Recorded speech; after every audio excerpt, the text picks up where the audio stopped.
ይህ የምፅዓቱ አዋጅ ነጋሪ አገልግሎት ወቅታዊና ዕለታዊ ወጎችን በማቅረብ ትንታኔ የምንሰጥበት የተለያዩ እንግዶችንም በመጋበዝ የምናቀርብበት መድረክ ነው።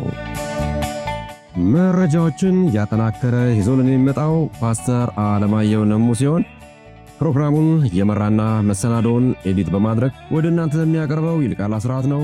መልካም ጊዜ።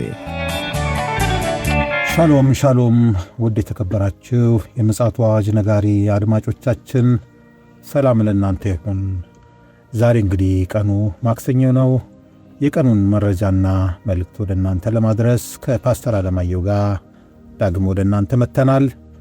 እንግዲህ የዓለማችን ወቅታዊ ጉዳይ በእጅጉ አሳሳቢ እየሆነ በመምጣቱ ለእኛ ለክርስቲያኖች ምን አይነት ፋይዳ አለው በማለት እንግዲህ ራሳችንን እየጠየቅን ለዚህ መልስ እንዲሆን ፓስተር አለማየሁ መረጃዎችን አጠናክሮ እንዲሁም ደግሞ በእግዚአብሔር ቃል የተቃኘ መልእክት ሊያጋራን ተገኝቷል።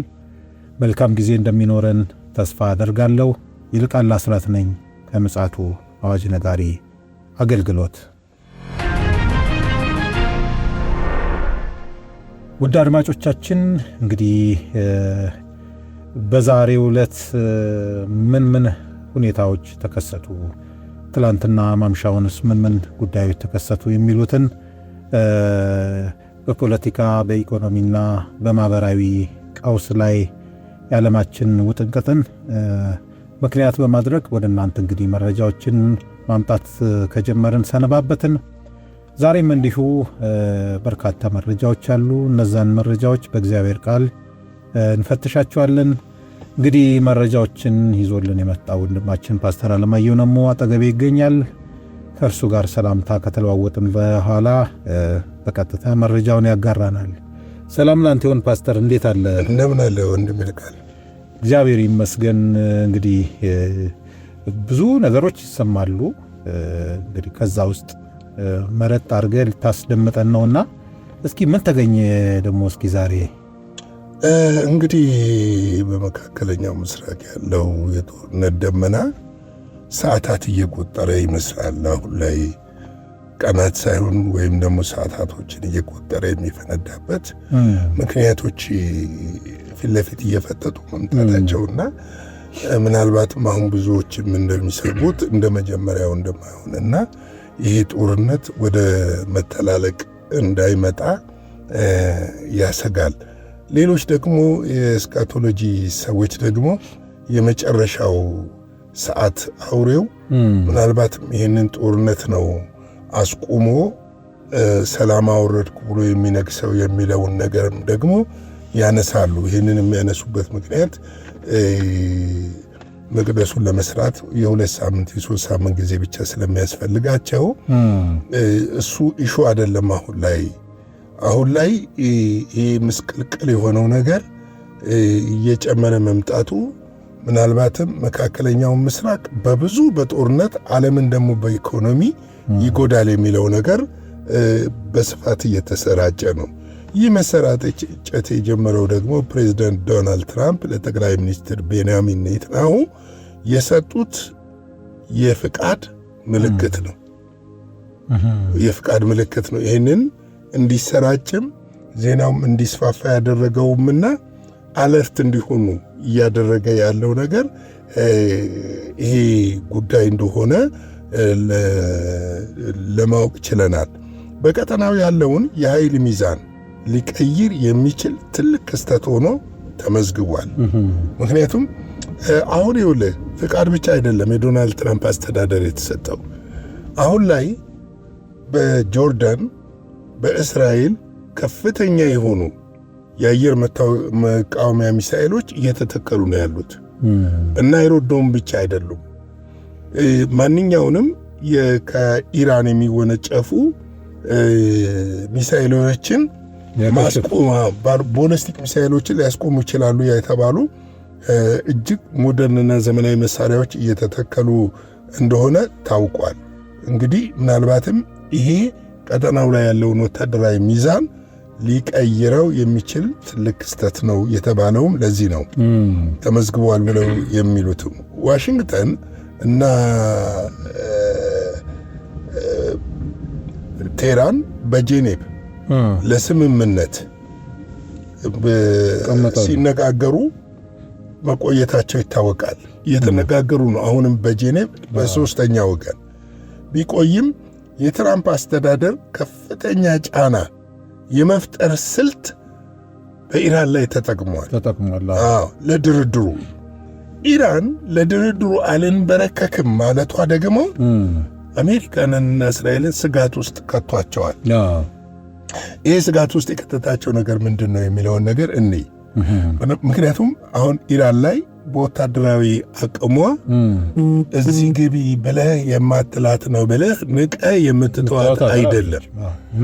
በጣም እጅግ ሞደርን፣ ዘመናዊ፣ ፈጣን የሆኑ ሚሳኤሎችና ሀገር አቋራጭና አህጉር አቋራጭ ሁለቱ ይለያያሉ። የርቀታቸው ሚሳኤሎችን የታጠቀች ሀገር ነች። ልክ ነው።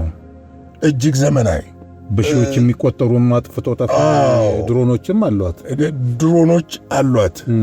በጣም ደግሞ ዘመናዊ የሆኑ ድሮኖች። ከድሮኖቹ ባሻገር ደግሞ የቻይናና የሩሲያ የአየር መከላከያ መሳሪያዎች አሉ። እንደውም አንድ የፔንታጎን ወታደራዊ ጠበብት የሚሉት የኢራንን የአየር መከላከያ ስልት ሽባ የምናደርግበትን መንገድ እያጠናን ነው የሚል ነገር ተናግረዋል። እያጠናን ነው ማለት እንግዲህ ሳይበርም ላይሆን ይችላል፣ ማለቴ በሳተላይት ሊሆን ይችላል። ቬንዙዌላ ላይ እንደተጠቀሙት እያጠናን ነው የሚል ነገር አሉ። ነገር ግን ያንን ለማድረግ ኢራን ደግሞ በጣም ሰፊ ሀገር ነች። አስቸጋሪው አሁን ሰፊ ሀገር ስትሆን ለምሳሌ አሁን መቀሌ፣ ሙያሌ፣ ኦጋዴን፣ ጋምቤላ፣ ኢሊባቡር ያሉ ነገሮች ቢተከሉ እነዚህን ሁሉ በአንድ ጃም ልታደርግ የምችለው የማታደርግባቸው ሁኔታዎች የተወሰነ ኤሪያ ላይ ልታደርግ ትችላለህ። ከተወሰነ ኤሪያ ውጪ ግን ላይሆን ይችላል የሚልም ስጋት አለ። ስለዚህ ቴህራን የቦሊስቲክ ሚሳኤል አቅሟን አሳድጋለች፣ ቀጥላለች። ትራምፕ ደግሞ ድርድሩ ካልሰራ ኃይል ይተካዋል የሚል ነገር እየተናገሩ ነው። ይህንን ደግሞ የመናገር ብቻ ሳይሆን ሁለተኛዋ መርከብ ደርሳለች። እሷ ብቻ አይደለችም። አብርሃም ሊንከን ራሱ ካፈገፈገበት እንደገና ተጠቅሟል። አሁን ወደ 600 የሚጠቁ ክሩዝ ሚሳኤሎችን ማስወንጨፍ የሚችሉ እጅግ ዘመናዊ የሆኑ ቶማሃክና ክሩዝ ሚሳኤል እንደገና ከስር ሰርጓጆች እነዚህ ሁሉ ተዘጋጅተዋል። ስለዚህ እነዚህ ሁሉ በተዘጋጁበት ሁኔታ ላይ ነው አሁን እንግዲህ ይሄ ድርድር ያለውና እንግዲህ ዶናልድ ትራምፕ ምንድነው ያሉት? ግልጽ መልእክትን ያስተላለፉት ኃይል ይተካዋል የሚል ግልጽ መልእክትን ያስተላለፉት። ይህም ፍቃድ እስራኤል በኢራን ወታደራዊ ተቋማት ላይ ጥቃት እንድትሰነዝር አሜሪካ ዲፕሎማሲያዊና ወታደራዊ ከለላ ትሰጣታለች ብለዋል።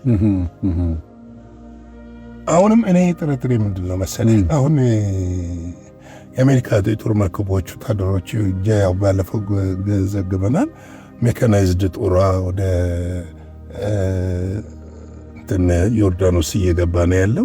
ዮርዳኖስ ላይ ከፍተኛ ሚሳኤሎች እየተጠመዱ ነው ያሉት። እስራኤል ላይም እንደዚሁ የአየር መከላከያዎች እየተጠመዱ ነው ያሉት። አሁን የኔ ስጋት ምናልባት ኢራን ከባህር ስትጠብቅ ከእስራኤል እንደባለፈው ድንገተኛ እንዳይሆንና ማጥቃቱ እንደዛ የሚሆን ይመስላል። ምክንያቱም ይህንን ፍቃድ እስራኤል ስትፈልገው ነበረ። ከአሜሪካ ጦርነቱን እንድትጀምር ወይ ደግሞ እነሱ እንዲጀምሩ እየፈለጉ ነበር። ይህን ፍቃድ ሰጥታለች። አሁን ግን የሚገርመ ኮፓስተር ዛሬ ጠዋት አንድ መረጃ እያየው ነበርና አሁን ስዊዘርላንድ ጄኔቭ እያደረጉ አይደለ እየተዋዩ አይደለ ኢራን አንድ አርጊመንት አምጥታለች። ምንድነው? አሜሪካ የኢራንን ሶርስ መጠቀም ትችላለች። ለምሳሌ የነዳጅን አቀርባለች። እንደገና ደግሞ ሌሎችንም ሶርስ አሜሪካን የትራምፕን ልብ ለማማለል በጣም ሰፊ የሆነ ነገር ነው ያቀረበችው ይባላል። እንግዲህ ትራምፕ ለዚህ ይንበረከካሉ ወይስ አይንበረከኩ የሚለው ነገር እንዳለ ሆኖ እስራኤል ግን በፍጹም ይሄ መሆን የለበትም የሚል ጠንከር ያለ አስተያየት ሰጥታለች የሚል አንድ መረጃ ጠዋት ላይ እያየሁ ነበር። እንደውም እስራኤል ያለችው ምንድነው ሙሉ ለሙሉ የዩራኒየም ማምረትና ማቆምና ያላትን ዩራኒየም ማስረከብ እንደዚሁም ደግሞ የኒኩለር ጣቢያዎቹን አሁንም እንደገና እያደሰች ያለችውን መነቃቀልና ለአቶሚክ ኢነርጂ ኤጀንሲ ገብቶ ሙሉ ፍተሻ እንዲያደርግ ፍቃድ መስጠት፣ የቦለስቲክ ሚሳኤል ማምረቻዎቿን መዝጋት የሚሉት ነገሮች ናቸው። የእስራኤል እንደ ሀገር ከኢራን ህልውና ጋር የማይጣጣም ነገር ነው እያቀረበች ያለችው። እስራኤል ደግሞ ይህንን የምታቀርብበት ዋና ምክንያት ካላት ወታደራዊ ስጋት ብቻ ሳይሆን በቀጠናው ላይ ያላትን የወታደራዊ የበላይነት አስቀጥላ ለመሄድ ስለምትፈልግ ነው።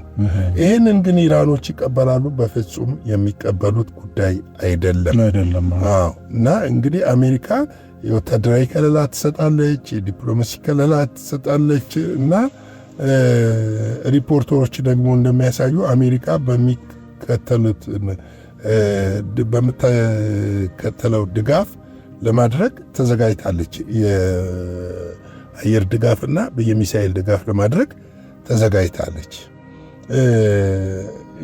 ሌላው ደግሞ ምንድነው በምድር ቴክኒካዊ ድጋፎችን ለማድረግና ለእስራኤል ጀስት ሙሉ ለሙሉ አሜሪካ ጦርነት ውስጥ ትገባለች። ምንም የማይታበል ሀቅ ነው። ሌላው ደግሞ ምንድነው የአየር ክልልን የማስፈቀድ አሁን የአንድ ክልል ነው የተፈቀደው። እሱ ስትራቴጂክ አይደለም ማለት ምን መሰለህ፣ በዚህ አቅጣጫ ብቻ በፊት ለፊት ብቻ የሚመጣ ከሆነ ልትመታው ትችላለህ።